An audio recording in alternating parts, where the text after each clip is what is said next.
ఏ కార్యాలన్నా ఏమిటన్నయ్యా సహోదరుల గొప్ప కార్యార్థమున బట్టి సహోదరులారా మిమ్మల్ని చోటికి ఆహ్వానిస్తున్నాను. ఏమన్నా అంటున్నారా?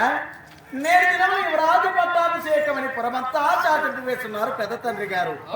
మరి అట్టి పట్టాభిషేకము విఫలమైపోయినది నాయన.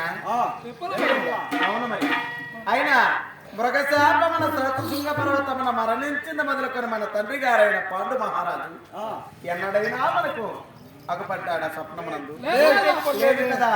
మరి మన పెద్ద తండ్రి అయిన ధృతరాష్ట్ర మహీపాలన స్వప్నమున కనపడి స్వర్గమునకు పోవక నరక కోపమున పడి తప్పిస్తున్నాడని అట్టి మన తండ్రి గారికి నరక కోపం విడనాడి స్వర్గ ప్రాప్తి కలగాలనినా మనం జననీ సోదరయుతంబగా వారణావత పట్టణమునకేగి 6 అక్షరముల కాశీ విశ్వేశ్వరుని గురించి గోదాన భూదాన సువర్ణదాన రథోత్సవ ఐనోత్సవ వార్షికోత్సవ మొదలగు దానములను గోదాన భూదాన సువర్ణదాన అన్నదాన వస్త్రదాన మొదలగు దానా ధర్మములు చేసి ఆ కాశీ విశ్వేశ్వరునికి అర్పితముగా 6 అక్షరముల చోట కాపురముండిన మన తండ్రి గారైన పాండు మహారాజుకు స్వర్గప్రాప్తి కలుగునని మన పెద్ద తండ్రి ధృతరాష్ట్ర మహీపాలని స్వప్నమున కనపడి మన తండ్రి గారు విన్నవించున్నారంట.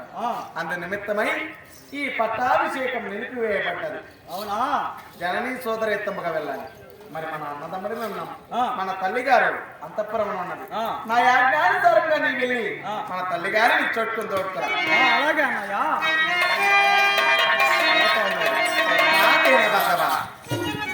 ముకుందా